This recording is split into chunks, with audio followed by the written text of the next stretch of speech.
নমস্কার, আমি astrologer Shri সহস্রাস্ত্রী astro ফর্টিল motivation চ্যানেলে আপনাদের স্বাগত। হ্যাঁ, দর্শক বন্ধু, আমার দ্বাদশ রাশির যে আলোচনাগুলো চলছে, সে আলোচনা আজকেও জারি আছে। আজকেও একটা বিশেষ ভাব নিয়ে আলোচনা করব। তবে তার আগে কিছু কথা বলে নেওয়া দরকার এই কারণেই যে চেম্বারে যে ধরনের মানুষরা আসেন বা যারা আসেন, প্রায় তার বেশিরভাগ 90% লোকেরই একটা প্রশ্ন থাকে যে, "দাদা আমি কতদিন বাঁচবো? বা আমার বাঁচার মোটামুটি আয়ু কিরকম আছে? কতদিন বাঁচতে পারি? বা রোগ-ভোগ আমার কিরকম হতে পারে? বা রোগে মরবো না অ্যাক্সিডেন্টে মরবো না" বিভিন্ন ধরনের মৃত্যু সম্পর্কে মানুষের একটা কৌতূহল খুব বেশি পরিমাণে আছে। এটা খুব দেখেছি। প্রতিটা চেম্বারে মোটামুটি ১০ জনের মধ্যে ৮ জন তো প্রশ্ন এটাই থাকে যে, "আমি কতদিন বাঁচবো?" কেন বলুন তো মানুষের মধ্যে এই বাঁচার প্রশ্নটা এসে থেকে যায়? মানুষ যখন জন্মেছে সে তো মরবেই। এ তো একটা খুব বাস্তব কথায় সে মরবে, তাকে মরতে হবেই। যেহেতু পৃথিবীতে সে জন্মেছে এসেছে। কিন্তু কতদিন বাঁচবো বা কতদিন বাঁচতে পারি, এই হিসাবটা কেন মানুষ ক্যালকুলেশন করে? এটার মধ্যে দিয়ে মানুষ কি পেতে পারে? তার বাঁচার মধ্যে কি আছে? এটা খুব বাস্তব ব্যাপার। এটা প্রতিটা মানুষের মধ্যে একটা বিরাট প্রশ্ন দাঁড়ায় যে আমি কতদিন বাঁচবো? কেন প্রতিটা মানুষ চায় যে আমি আমার পরবর্তী জেনারেশন কিছু করে যাই, কিছু রেখে যাই, কিছু করার জায়গাটা তৈরি করে রাখি। কিন্তু সেই মানুষটা যদি বেশিদিন নাই বাঁচে, তার প্ল্যানিং গুলো তাহলে কি করে সাকসেস হবে? তার পরিকল্পনাগুলো তাহলে সে সমাধান করতে পারবে না। এটাই হচ্ছে একটা বড় সমস্যা। এমনকি ছোট থেকে বড় পর্যন্ত প্রত্যেকে যে আমি কতদিন বাঁচতে পারি। কেন প্রতিটা মানুষের একটা স্বপ্ন থাকে।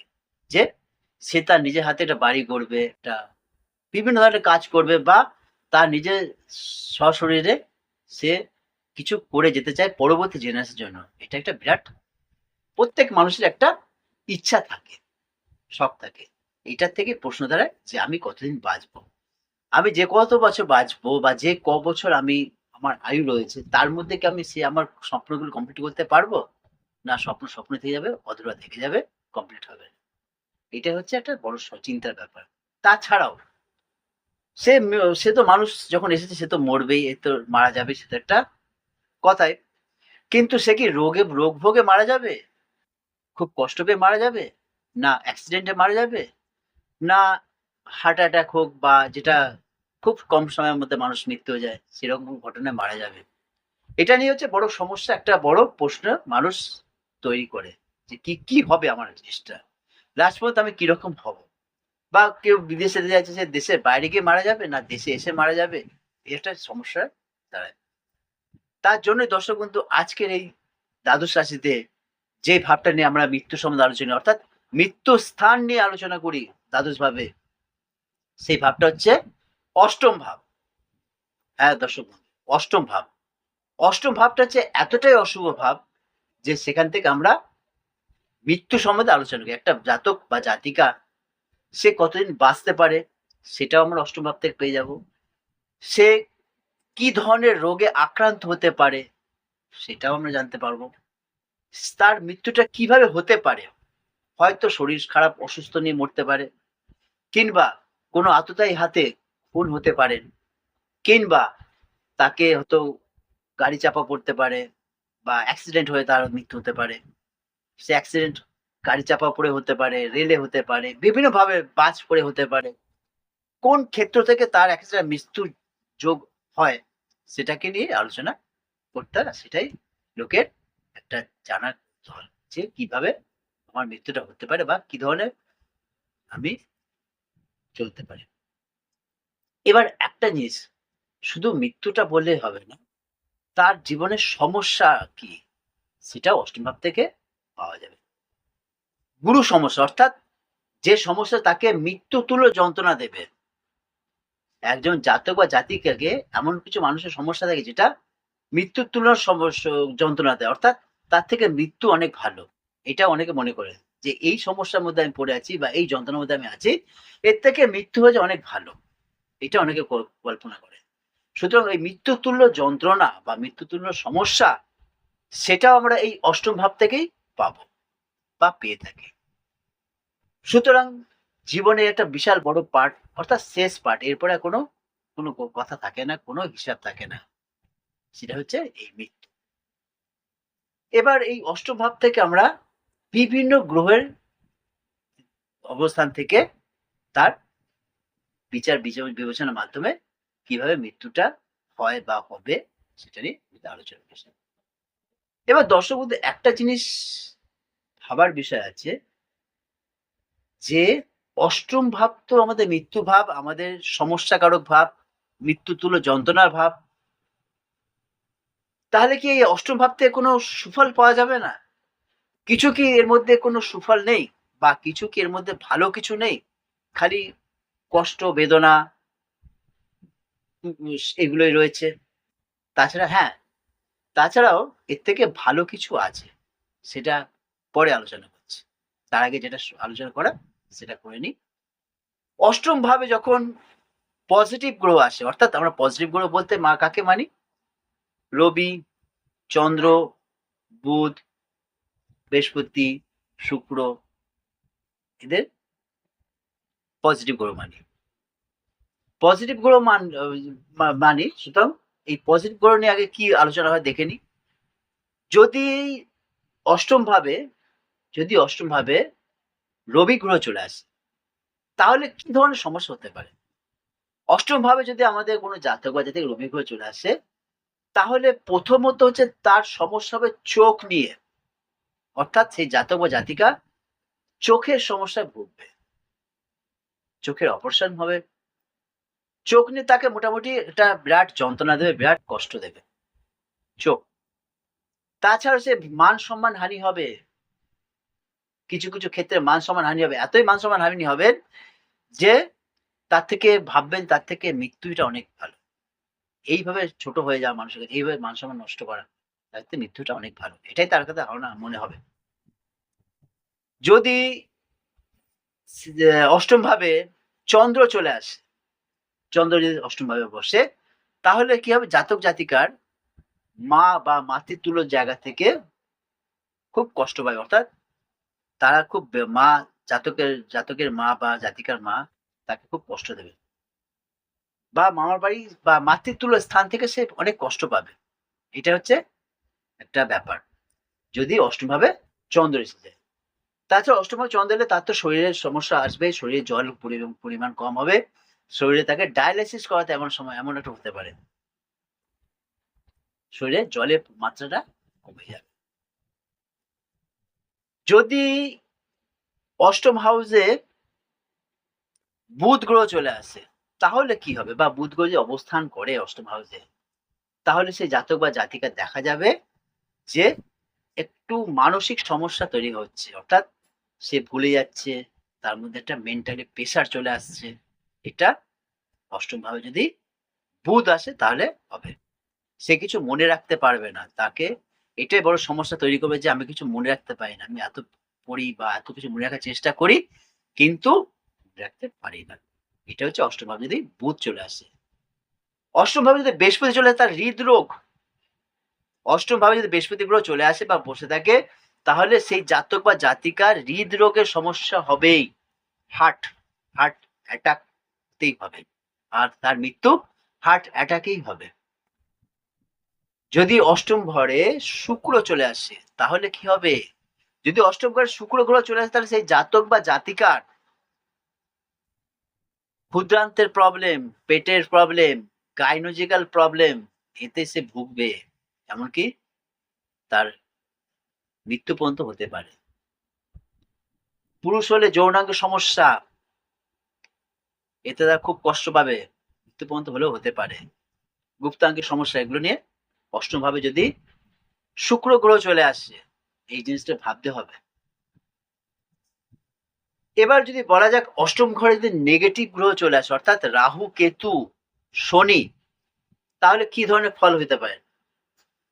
যেহেতু অষ্টম ভাবটা আমাদের আয়ু ভাব, অর্থাৎ আমরা কত বছর বাঁচতে পারি বা আমাদের কি ধরনের রোগ ব্যাধি হতে পারে বা কি ধরনের রোগ ব্যাধিতে আমরা মরতে পারি বা আমাদের মৃত্যুটা কি অ্যাক্সিডেন্ট জনিত বা মৃত্যুটা কি কোনো রোগ ব্যাধি জনিত, সেটা যেমন জানতে পারি। সেখানে যদি নেগেটিভ গ্রহ চলে আসে, পজিটিভ গ্রহ তো নিয়ে বললাম, নেগেটিভ গ্রহ চলে আসলে কি হবে? শনি, রাহু, কেতু, হ্যাঁ, নেগেটিভ গ্রহ যদি আসে দর্শক বন্ধু, একটা জিনিস মাথায় রাখবেন, নেগেটিভ গ্রহ যদি নেগেটিভ পজিশনে বসে থাকে তাহলে সেই গ্রহ আপনাকে পজিটিভ ফল দেবে, এটা মানতে হবে। এটা বহু চর্চিত, প্লাস অনেকভাবে পরীক্ষা করে দেখা যাচ্ছে, গবেষণা করে দেখা যাচ্ছে যে নেগেটিভ গ্রহ যখন নেগেটিভ ঘরে বসে থাকে তাহলে সে পজিটিভ ফল দেয়। এবার অষ্টম ঘরে যদি আমার শনি গ্রহ চলে তাহলে কি হবে? অষ্টম ঘরে শনি গ্রহ চলে এলে সেই জাতক বা জাতিকা দীর্ঘদিন বাঁচবে, দীর্ঘায়ু হবে। কিন্তু দীর্ঘায়ু হয়ে কি হবে? না, দীর্ঘায়ু হয়ে সে বার্ধক্যজনিত সমস্যায় তার মৃত্যু হবে। বার্ধক্যজনিত সমস্যা অর্থাৎ প্যারালাইসিস হতে পারে, অঙ্গ প্রত্যঙ্গ নার্ভ কাজ করছে না, সে শয্যাশায়ী হয়ে গেল, কিন্তু সে দীর্ঘদিন বাঁচবে। কিন্তু সে দীর্ঘদিন বাঁচবে, বাঁচার পরেও কিন্তু সে শয্যাশায়ী থাকবে, সে কর্মঠ হতে পারবে না, কর্ম করতে পারবে না। এটা হচ্ছে ব্যাপার। যদি অষ্টম ঘরে রাহু কেতু চলে আসে, প্রায় একই রকম ফল দেবে। রাহু কেতু থাকলেও সে দীর্ঘায়ু হবে, কিন্তু তার মধ্যে পক্ষাঘাত অর্থাৎ প্যারালাইসিস যেটা বলি, এই ধরনের সমস্যা আসবে। এটা ব্যাপার দেখা যাচ্ছে, এগুলো পরীক্ষা করে দেখা গেছে বা বহু ছক থেকে এইরকম প্রমাণ পাওয়া গেছে যে হ্যাঁ, অষ্টম ঘরে নেগেটিভ গ্রহ আছে, কিন্তু তার ফল এইরকম ভাবে সে আয়ু পাচ্ছে, কিন্তু সেটাও সুখের না, সেটাও কষ্টকর। যেহেতু অষ্টম ঘরটা একটা আনএক্সপেক্টেড, অর্থাৎ অষ্টম ঘরটা খুব কষ্টকর, সেখানে যে কোনো গ্রহ আসুক না কিন্তু তার ফলাফল সে দেবে। সে কিছুটা ভালো কিছুটা খারাপ, কিন্তু যে ভালোটা সেটাও খুব একটা ভালো নয়। এটা হচ্ছে মূল কথা। এবার দেখা যাচ্ছে যে অষ্টম ঘরে যে গ্রহগুলো রয়েছে, অর্থাৎ যেসব গ্রহ রয়েছে সেখান থেকে খালি নেগেটিভ ফল পাচ্ছি, কিছু তো পজিটিভ পাচ্ছি না। হ্যাঁ, একটা পজিটিভ আছে, নেই তা নয়, একটা পজিটিভ ফল আছে। সেটা এইরকম যে আপনি জাতক বা জাতিকা যিনি আছেন তিনি কি কোনো মৃত ব্যক্তির থেকে উত্তরাধিকার সূত্রে কোনো সম্পত্তি পেতে পারেন, বা সেটা কি যোগ আছে? সেই যোগটা অষ্টম ভাব থেকে বিচার করতে হবে।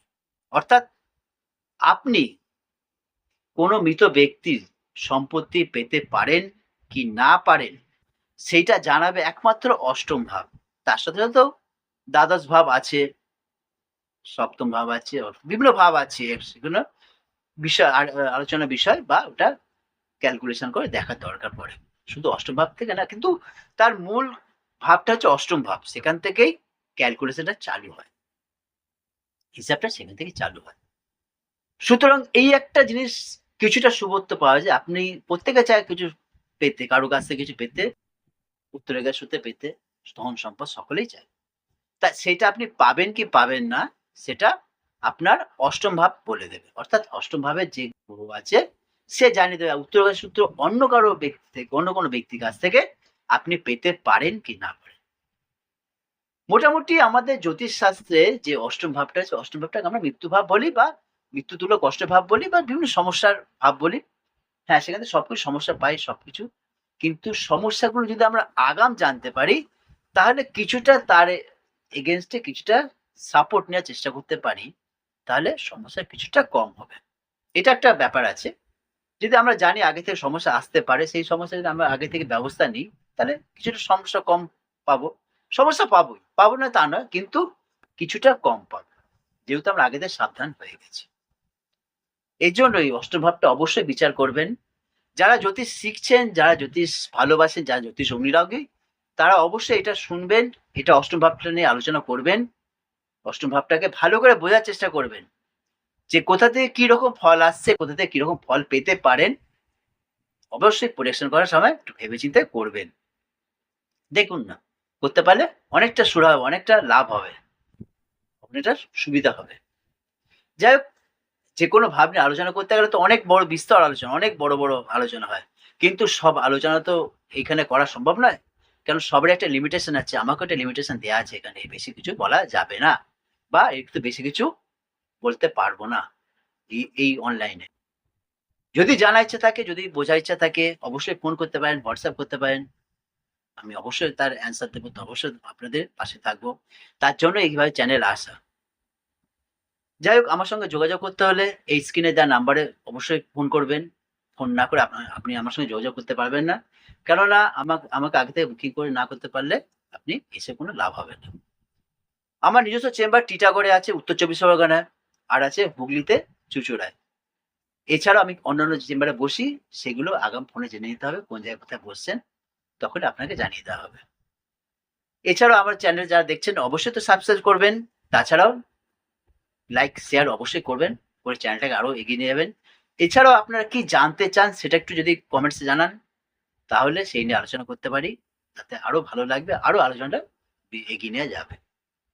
এই বলে অনুষ্ঠান শেষ করছি। নমস্কার।